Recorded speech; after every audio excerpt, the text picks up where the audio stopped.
Hello there, assalamu alaikum and ahlan wa sahlan, marhaba ji ayanu, bakhairatle, and very good morning to all of you. Well, Janab, this is me, none other than Chirpy and Crispy, live and loud. हौरी Ayesha Malik है आपके साथ. आपका हमारा साथ रहता है every Monday to Saturday सुबह 11 बजे से लेकर दोपहर 1 बजे तक. And the show is called Talk of the Town. So today is 5th of October और 11:13 हो चुके हैं और आज रबीउल अव्वल की 18 तारीख. So उम्मीद है कि आज का दिन का आगाज आपका अच्छे से हुआ होगा और आज का दिन बहुत सारी बातों को लेके इम्पोर्टेंट है, जो कि वर्ल्ड कप 2023 की जो कह सकते हैं ओपनिंग सेरेमनी तो नहीं हो रही इस दफा, लेकिन ये है कि आज वर्ल्ड कप का स्टार्ट हो रहा है.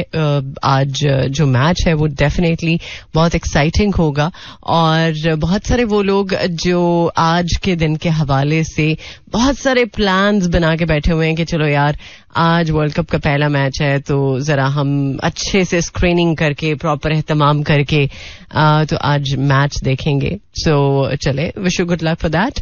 और आज अगर आपकी बर्थडे है, बाय द वे आज मेरी छोटी सी नीस की बर्थडे भी है. सो आज मेरा दिन तो इसी चक्कर में रहेगा, लेकिन अगर आपके यहाँ भी किसी की कोई बहुत खास है जिसकी बर्थडे है, सो आप भी कुछ खास एहतमाम कर सकते हैं. सो जब बच्चों की बर्थडेज होती है ना, तो बच्चों की एक्साइटमेंट ही कुछ अलग होती है. बड़े होते हुए शायद बर्थडेज का वो जो एक स्पार्क है वो वैसा नहीं रहता. बस ये है कि केक काट लिया या खाना वाना खा लिया, दैट्स इट. लेकिन बच्चों की एक्साइटमेंट कुछ अलग होती है. मुझे 2-3 दिन पहले से ही ये चीज बता दी गई थी कि मुझे ये प्रेजेंट चाहिए और मैंने ये करना है, मैंने वो करना है, ब्ला ब्ला ब्ला. सो कल प्रॉपर एहतमाम के साथ उसने अपने प्रेजेंट्स की शॉपिंग की है खुद जाके, और अब आज देखते हैं कि फिर क्या होता है. वैसे सारी चीजें जो है ऑलरेडी वो प्लान की हुई हैं. सो ये कुछ बचपन की एक्साइटमेंट्स होती हैं और जैसे जैसे इंसान बड़ा होता है, जैसे जैसे वक्त गुजरता है, जैसे जैसे इंसान एज करता है, बहुत सारी चीजें बदल जाती हैं. मिजाज बदलता है, अंदाज बदलते हैं और फिर तो समहाउ बच्चों को लगता है यार माँ बाप को क्या पता, बड़ों को क्या पता. सो ये चीजें एक्सपीरियंस के साथ ही इंसान सीखता है और एक्सपीरियंस के बाद ही इंसान अपने आप को मोल्ड करता है. सो बच्चे भी जब बड़े होंगे, बच्चे भी जब एज करेंगे वक्त के साथ साथ, सो उनके भी एक्सपीरियंसेस, उनके भी बिहेवियर में तब्दीली, हर चीज जो है वो वक्त के साथ डिपेंड होती है और वो बदलती है. इसको हम नहीं रोक सकते. सो मेरा ख्याल है ये हमारी ग्रोथ का एक हिस्सा है. सो उम्मीद है कि आप जो भी जिंदगी में इस वक्त सीखने में कामयाब हुए हैं या सीख रहे हैं, सो उम्मीद है कि उसको आप प्रैक्टिकली भी इम्प्लीमेंट करेंगे, क्योंकि कभी कभी इंसान बहुत सारी ऐसी चीजें भी सीख लेता है जिसको सीखने के बाद दोबारा वो वाली बात होती है जो कि नहीं होनी चाहिए थी. सो उम्मीद है ऐसा नहीं होगा आपके साथ. सो फिलहाल मेरे पास ब्रेक है. ब्रेक के बाद आपको करेंगे ज्वाइन. सुनते रहिए talk of the town. Alright, welcome back once again. Well, जनाब एक बार फिर से खुश आमदीद. और एक चीज जो मेरी समझ से बाहर है और मैं अक्सर औकात इस चीज पे बात करती हूँ कि यार अगर कोई पर्सनली अपनी जिंदगी में चीजें देख रहा है जो उसको सही लग रही हैं, सो मेरा ख्याल है कि हमारे पेट में दर्द नहीं होनी चाहिए. अभी माहिरा खान की चूंकि शादी हुई है रिसेंटली और 2017 में उन्होंने एंगेजमेंट की थी, तब भी उनको बहुत ज्यादा बैश किया गया था. और अब उन्होंने अगर एक बहुत प्राइवेट सेरेमनी में शादी की है तो मेरा ख्याल है कि उनका बहुत पर्सनल मैटर है. जब उन्होंने शादी नहीं की थी तो भी क्वेश्चंस उठते थे और अब उन्होंने शादी कर ली है तो भी सवाल उठ रहे हैं.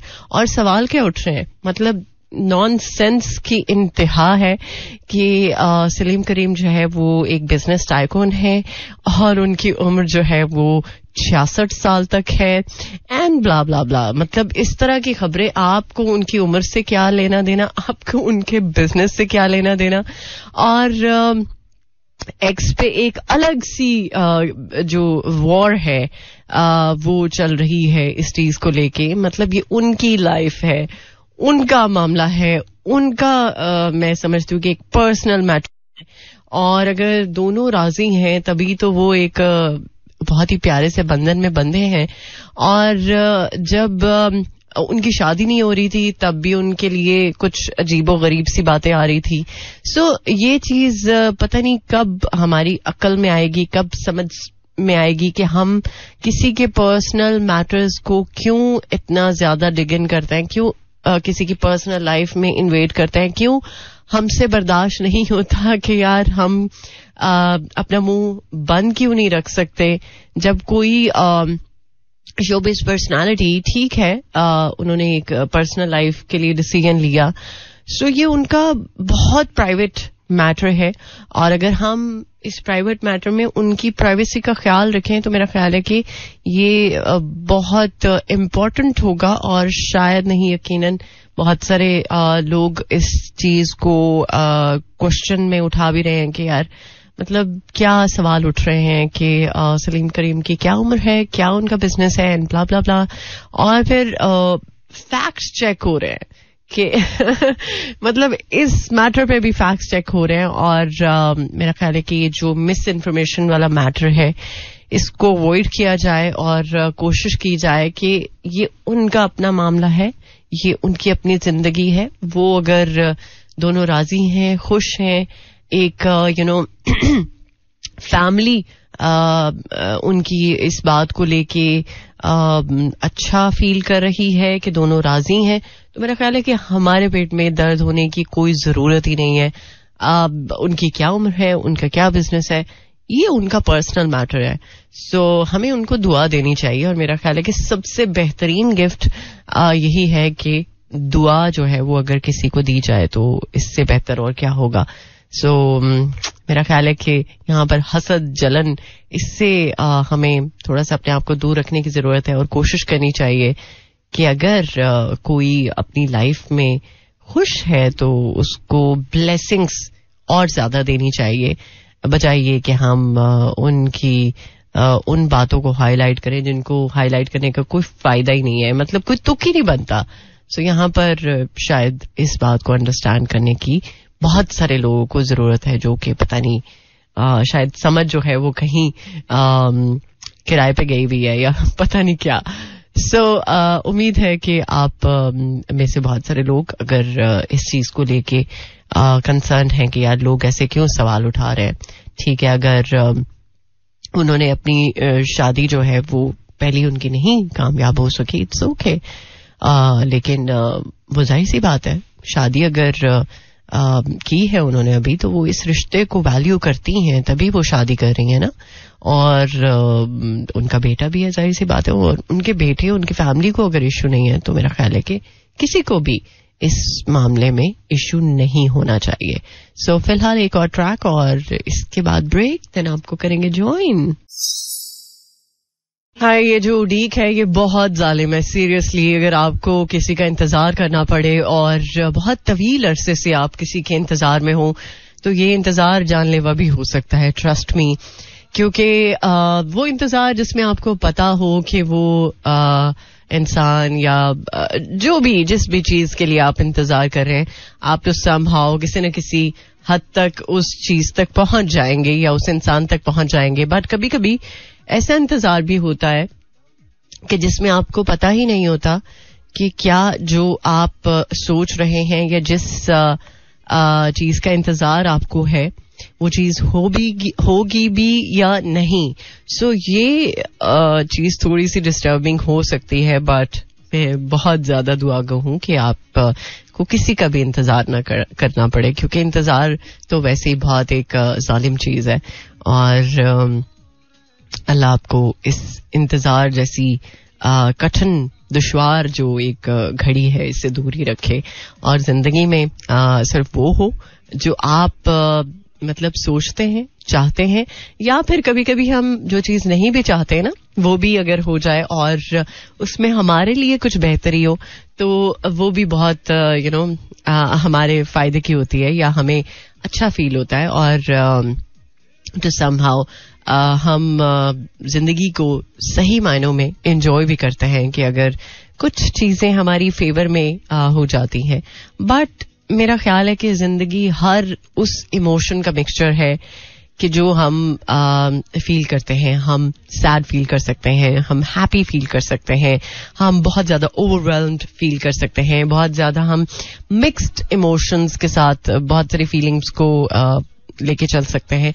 तो बहुत सारे इमोशंस हैं और उन सभी इमोशंस को हम अपनी लाइफ में फील करते हैं और तो समहाउ किसी न किसी मोड़ पे जिंदगी के हर इमोशन हमारा बाहर निकल के आता है और इसी चीज से तो मेरा ख्याल है कि एक्सपीरियंस मिलता है और वो एक्सपीरियंस जो हमारे बहुत काम भी आता है और कभी कभी हमारे लिए फायदा नहीं भी देता और हमें फायदा नहीं भी होता उस चीज से. लेकिन इट्स ओके यार, मतलब हर चीज फायदे के लिए तो नहीं होती ना, कभी कभी नुकसान में भी फायदा होता है. ट्रस्ट मी, करके देखें आप.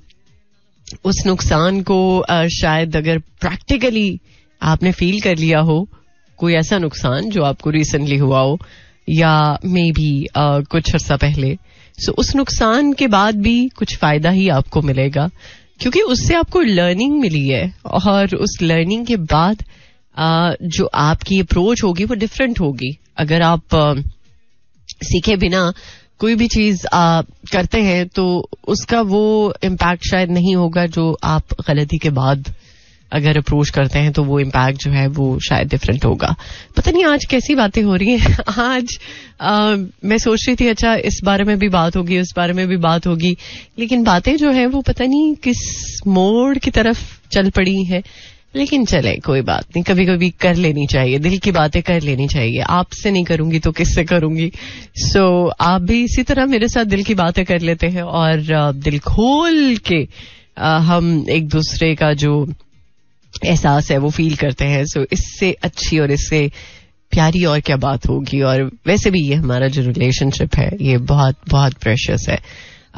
मुझे याद है हमेशा मैं जब भी कभी प्रोग्राम जब मैंने शुरू किया था रेडियो पे तब से लेके आज तक मुझे याद है मैं जब भी कभी बहुत ज्यादा खुश होती हूँ या बहुत ज्यादा अफसरदा भी होती हूँ, कभी कोई तकलीफ होती है, कोई परेशानी होती है, तो मैं आपके साथ अपना हर इमोशन शेयर करती हूँ. और मेरा ख्याल है कि इसमें कोई फिल्टर नहीं है और सिवाय इस माइक के और बीच में कोई रुकावट नहीं है. लेकिन ये माइक ही तो है हमारे राब्ते का एक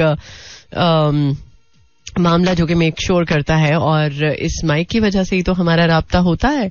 और तो समहाउ बहुत सारे लोग समझते हैं कि यार एक खाली कमरे में बैठ के कैसे बातें हो जाती हैं. यार हो जाती हैं क्योंकि आप लोगों की जो वाइब्स हैं, क्योंकि ये आवाज भी तो वेव्स की सूरत में आप तक आती है और ये जो वाइब्स हैं, वाइब्स बहुत मैटर करती हैं.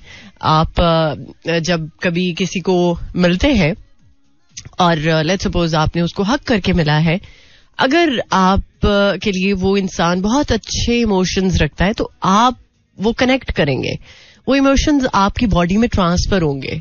और इसी तरह अगर आपको किसी से अच्छे इमोशंस की वो फीलिंग नहीं आ रही, आप वो भी फील करेंगे. लेकिन आपका जो एक इमोशंस का सिलसिला है ना, जो मेरे साथ हर तरह के इमोशंस आप शेयर करते हैं या जो साइलेंटली हमारे इमोशंस एक दूसरे के साथ एक्सचेंज होते हैं, सो ये कभी भी कोई इंसान इसको डिस्क्राइब नहीं कर सकता कि आप क्या फील करते हैं और मैं क्या फील करती हूँ. सो कभी कभी मैं शायद स्पीचलेस भी हो जाती हूँ इस बात को लेके. लेकिन अल्हम्दुलिल्लाह, अल्लाह का शुक्र है कि आप लोगों के साथ मेरा एक जो राब्ता है वो बना हुआ है, बात बनी हुई है और अल्लाह करे कि जब तक सांस है तब तक ये बात बनी रहे. खैर जनाब, जरा काम की बातें भी कर लेते हैं.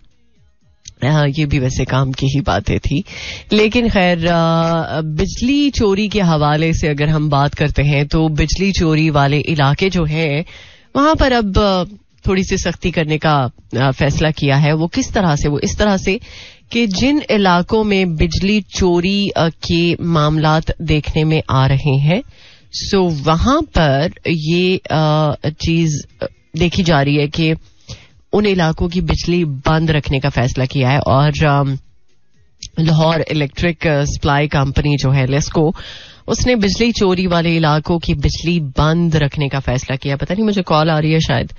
एनी हाउ, आप बाय द वे कॉल कर सकते हैं और कॉल के लिए कोई बहुत ज्यादा जोखिम का काम नहीं है. अगर आप चाहते हैं तो कॉल भी कर सकते हैं, लेकिन खैर अभी मैं कॉल्स नहीं ले रही. सो लेस्को ने इस हवाले से जितने भी इलाके जहां पर बिजली चोरी का मामला चल रहा था वहां पर तकरीबन हर उस इलाके की बिजली बंद करने का फैसला किया है कि जहां पर चोरी का मामला था, ताकि इस चीज को दूर किया जा सके. और बहुत सारे लोग शायद इस चीज को लेके परेशान भी हो रहे हैं, लेकिन जाहिर सी बात है ये एक हल निकाला है. शायद इस हल की वजह से ये प्रॉब्लम सॉर्ट आउट हो जाए और वो इलाके जहां पर बिजली चोरी का मामला चल रहा है, सो उन लोगों को पकड़ा जा सके जो चोरी करते हैं. और इनफैक्ट कहाँ पे चोरी हो रही है, स्पेशली शेखुपुरा, ओकाड़ा, कसूर और लाहौर के कुछ इलाके हैं जहां पर बिजली चोरी के वाकयात हो रहे हैं.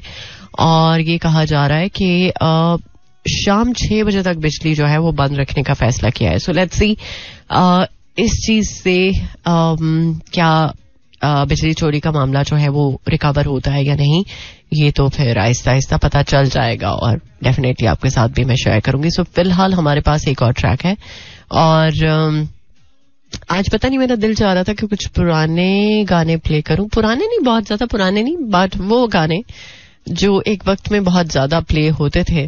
तो चले आज कोशिश करते हैं उन गानों को प्ले करें. चिंगारियां, वेलकम बैक वंस अगेन. आप सुन रहे हैं टॉक ऑफ द टाउन. और चूंकि आपको पता है कि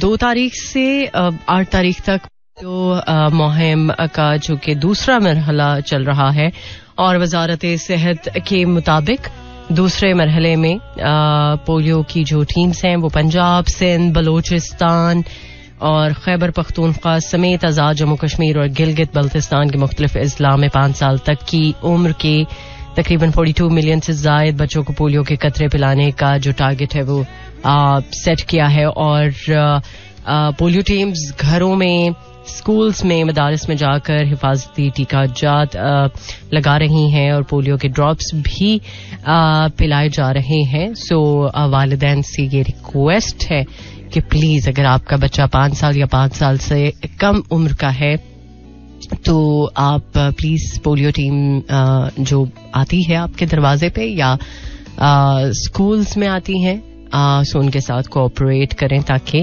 आपका बच्चा पोलियो से महरूम, पोलियो के मुजी मर्ज में मुब्तला ना हो और एक अच्छे और ब्राइट फ्यूचर से जो है वो महरूम ना हो. सो उम्मीद है कि आप इस चीज़ का ज़रूर ख्याल रखेंगे, क्योंकि वक्तन फ़वक्तन पोलियो की जो मुहिम है वो उसका आगाज़ किया जाता है, और इसीलिए कि ये मुल्क पोलियो से पाक हो सके और आपका बच्चा जो है वो एक अच्छे और रोशन मुस्तकबिल के लिए अपने आप को तैयार कर सके.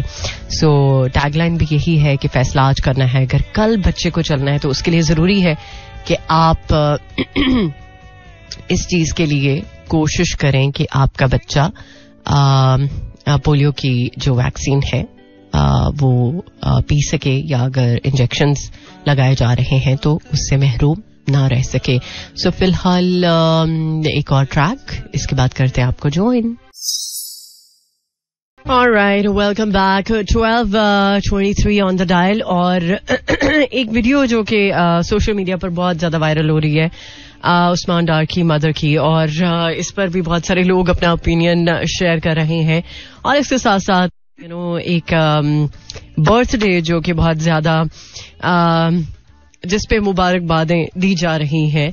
Yes, happy birthday to Imran Khan. And आज टीचर्स डे भी है, और इनफैक्ट जिंदगी भी एक बहुत बड़ी उस्ताद है. जिंदगी में भी बहुत कुछ सीखने को मिलता है हमें. तरह तरह के पैंतरों से जिंदगी सिखाती है. सो जिंदगी का भी एक मेरा ख्याल है कि हमारी जिंदगियों में बहुत बड़ा अमल दखल है इन टर्म्स ऑफ सीखना सिखाना. सो उम्मीद है आपने अपने टीचर को बहुत अच्छे तरीके से विश किया होगा. और मुझे याद है बचपन में हमारे क्लास में कंपटीशन हुआ करता था कि कौन किस तरह से टीचर को हैप्पी टीचर्स डे बोलेगा, या क्या ऐसा तरीका है कि जो थोड़ा यूनिक भी होगा और उसमें टीचर की जो सबसे ज्यादा चीज मैटर करती थी कि टीचर खुश हो जाए, टीचर को अच्छा लगना चाहिए. कोई ऐसा जेस्चर जो डेफिनेटली टीचर्स को बहुत ज्यादा अट्रैक्ट करे, अपील करे. सो इस पर हमारी कोशिश होती थी. और आई एम श्योर आज के भी जो बच्चे हैं वो कोशिश करते हैं कि अपने उस्ताद को किस तरह से राजी करें, किस तरह से खुश रखें. कौन सा ऐसा तरीका है जिससे आप टीचर को खुश रख सकते हैं. वैसे बहुत सारे बच्चे आजकल शायद इस चीज को अंडरस्टैंड मे बी ना करें या मे बी करते हों. अच्छी बात है कि चाहे टीचर जितना मर्जी खड़ूस हो, जितना मर्जी सख्त हो, लेकिन अगर आप टीचर की खिदमत करते हैं, टीचर की चीजों का ख्याल रखते हैं कि उसको किस चीज से अच्छा लगता है, किस चीज से बुरा लगता है. अच्छे से मुराद ये कि आप कोई ऐसी चीज ना करें, ऐसा कोई एक्ट ना करें कि जिससे टीचर को बुरा लग सके. सो आप टीचर को प्लेजेंट फील करवा सके. तो मेरा ख्याल है कि आप कामयाब होते हैं जिंदगी में. उस्ताद का एहतराम, किताब का एहतराम, और ये बहुत सारी ऐसी बातें हैं जिनका ख्याल रखना बहुत जरूरी है. शायद हम लोग इस चीज से दूर हो चुके हैं.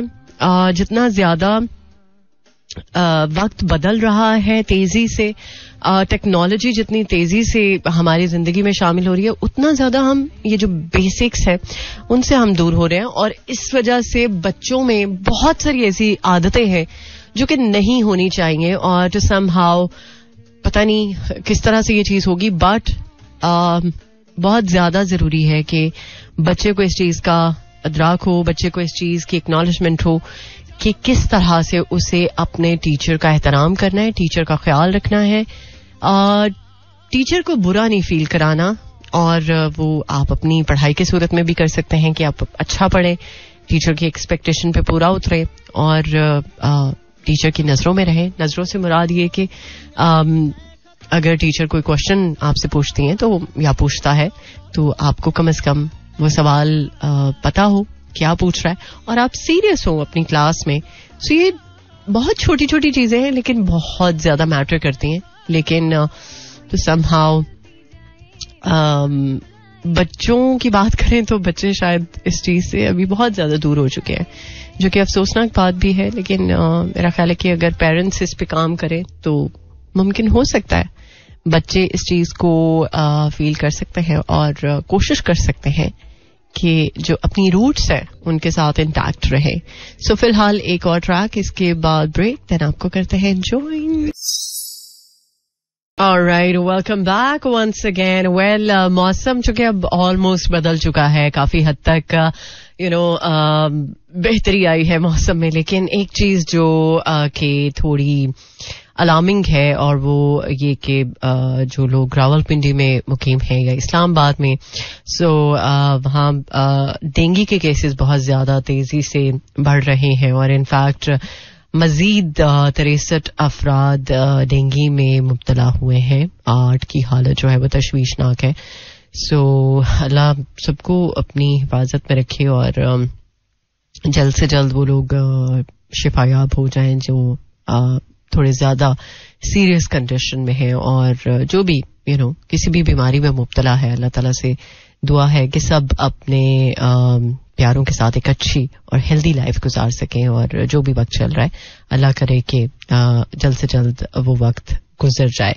सो चूंकि डेंगू के SOPs की खिलाफ वर्जी तकरीबन 39 के करीब जो मुकामात हैं उनको सील किया गया है. और इनफैक्ट डेंगू वायरस की वजह से जाहिर सी बात है जब मरीजों की तादाद में इजाफा होगा तो सिचुएशन थोड़ी क्रिटिकल हो सकती है और बेसिकली ज़िले इंतजामिया के मुताबिक चालान टिकट भी जारी किया है और जुर्माना भी आयद किया है उन लोगों को जो डेंगू के SOPs की खिलाफ वर्जी कर रहे थे। और उम्मीद है कि जहां जहां डेंगू के केसेस की तस्दीक हुई है सो वहां पर जो बेहतर हिकमत अमली है उसको मेक श्योर किया जाएगा ताकि डेंगू से जिस हद तक मुमकिन हो सके बचा जा सके और लोगों को इससे जाहिर सी बात है बचाने के लिए जो भी काम करने की जरूरत है उसको मेक श्योर किया जाए।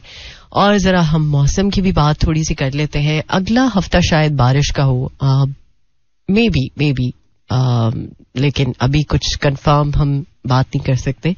लेकिन हाँ ये है कि अगला हफ्ता थोड़ा सा प्लेजेंट है। मंडे से शायद मुल्क के कुछ हिस्सों में बारिश हो जाए और कुछ हिस्से शायद नॉर्मल हो। सो आज इस्लामाबाद में 31 degree centigrade, maximum 33, minimum 21 and humidity level 32%। और लाहौर में 32 degree centigrade, maximum 34, minimum 21 and humidity level 38%। और सियालकोट में 31 degree centigrade, maximum 34, minimum 19 and humidity level 57%। सो ये तो कुछ मौसम के बारे में अपडेट हो गई। बाकी ये है कि मंडे से ऑनवर्ड्स शायद बारिश हो जाए। मे बी कुछ इलाकों में मोस्टली क्लाउडी वेदर रहे, कुछ इलाकों में शायद बारिश हो जाए। लेकिन बारिश हो गई तो फिर दैट मीन कि मौसम जो है वो थोड़ा सा और मजीद सर्दी की तरफ जा सकता है और शायद मौसम और ज्यादा बेहतर हो जाए। और मे बी अभी अगर कुछ लोग एसी चला रहे हैं तो एसी बंद हो जाएंगे। आई होप सो फिलहाल अभी एक और ट्रैक की जानिब आपको लेकर चलूंगी और बात करेंगे हम आशूब चश्म के हवाले से कि ये बेसिकली वायरस आया कहाँ से। इसका एक कह लें इस हवाले से रिसर्च हुई है और माहिरीन इस नतीजे पर पहुंचे हैं कि ये बेसिकली वबा जो है वो किस चीज से फैली है। इस पर आगे चल के बात करेंगे और प्रोग्राम को वाइंड अप भी करेंगे। फिलहाल एक और ट्रैक, इसके बाद ब्रेक, देन आपको करेंगे join. Alright, welcome back. Well, बात हो रही थी आशूब चश्म की वबा किस वायरस से फैली है। सो इस हवाले से कौमी इदारा सेहत ने तशखीस कर ली है और मजीद अगर डिटेल्स आपके साथ शेयर करूं तो डॉक्टर नदीम जान का कहना है कि हालिया वबा जो है वो कॉक्सकी A24 वायरस है जिसकी वजह से ये फैली। आई गेस मैंने सही प्रोनाउंस किया है। सो डॉक्टर नदीम जान ने ये भी कहा है कि मुख्तलिफ ममालिक में इस वायरस की वजह से दरमियाने दर्जे की वबा फैलती रहती है। सो अवाम को परेशान होने की जरूरत नहीं है, बस एहतियाती तदाबीर इख्तियार करें और अवाम को बेसिकली इससे महफूज रहने के लिए जो भी SOPs का कहा है उनको फॉलो करें। सो आप इससे बेहतर तरीके से डील कर सकते हैं। आई होप सो इसी नोट के साथ अब इजाजत चाहिए। अपना बहुत सारा ख्याल रखिएगा। उम्मीद है आज का प्रोग्राम आपने एंजॉय किया होगा, सुना होगा। और अगर अभी तक आपने मुझे फॉलो नहीं किया तो इंस्टाग्राम पे फॉलो कर सकते हैं, Ayesha Malik official. It's AISHAMALIK official. और अगर आप ये शो जो अभी सुन रहे हैं इनके हिसाब से मिस हो चुका है तो आप इसको YouTube पर भी देख सकते हैं और जो मिस्ड पार्ट है उसको भी आपको सुनने का और देखने का मौका मिल सकता है। लेकिन उसके लिए जरूरी है कि मेरा FM का ऑफिशियल YouTube चैनल आप सब्सक्राइब करें और अगर नोटिफिकेशन के लिए आप बेल आइकन को प्रेस कर लें तो आपको टाइमली नोटिफिकेशन मिल जाएंगे। सो इंशाल्लाह मिलते हैं अब कल फ्राइडे को। टिल देन टेक केयर, अल्लाह हाफिज, अल्लाह निगहबान एंड खुदा पमान। This is Mira FM 107.4.